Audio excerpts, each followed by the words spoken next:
Kalau kita lihat harga tiket yang mahal begitu ya, membuat pemerintah akhirnya membuat satgas penurunan tiket pesawat. Ini sebagai maskapai, seberapa besar sih satgas ini akan memainkan peran gitu ya dalam menurunkan harga tiket pesawat ini, Pak Irfan?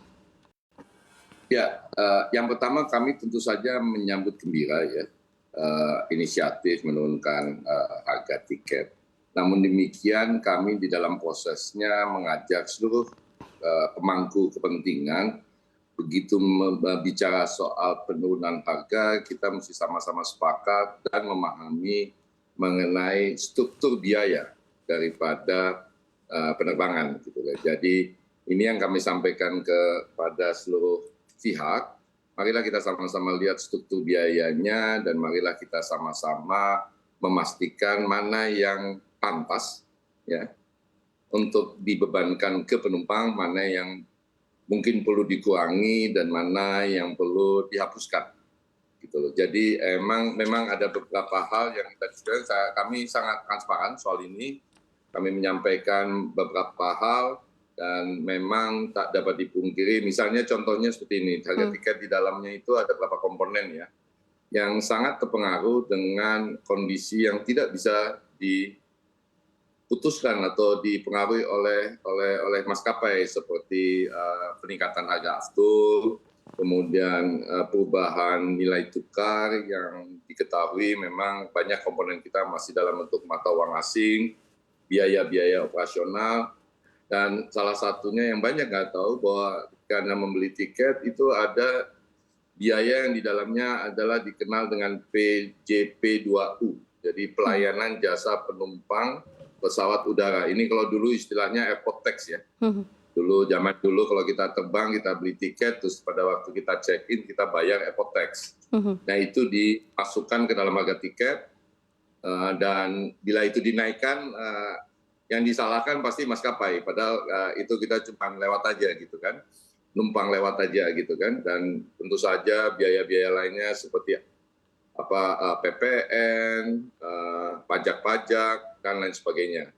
Jadi kami tentu saja menyambut gembira, saya sudah pernah dipanggil, dan tentu saja menunggu panggilan berikutnya untuk lebih mendetailkan kenapa harga tiket seperti ini, dan yang kedua apa yang bisa kita lakukan terhadap harga tiket tersebut. Tapi kita juga sebelum diputuskan lebih detail, kami sebagai maskapai tentu saja menyambut ini dan melakukan beberapa aksi-aksi yang menurut kami bisa membuat penumpang bisa terbang bersama kami, yaitu contohnya adalah kita memang melihat ada beberapa rute penerbangan kita yang bisa kita turunkan harganya. Sebagai contoh misalnya terbang Jakarta-Bali di hari Minggu. Karena kan diketahui kalau hari Minggu itu lebih banyak orang yang terbang dari Bali ke Jakarta kan.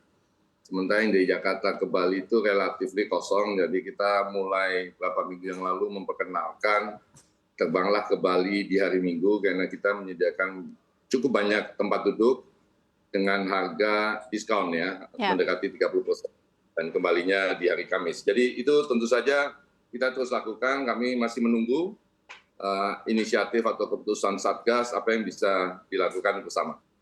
Baik Pak Irfan, seperti yang Anda katakan begitu, dari harga tiket kan banyak sekali aspek-aspek dari harga pajak dan lain-lain itu banyak sekali begitu. Apakah memang ada yang di-adjust kembali untuk keseluruhan harga tiket atau memang ada aspek yang susah dirubah begitu? Artinya memang tidak bisa dihindarkan atau dihilangkan dari aspek-aspek dari harga tiket tersebut, Pak Irfan?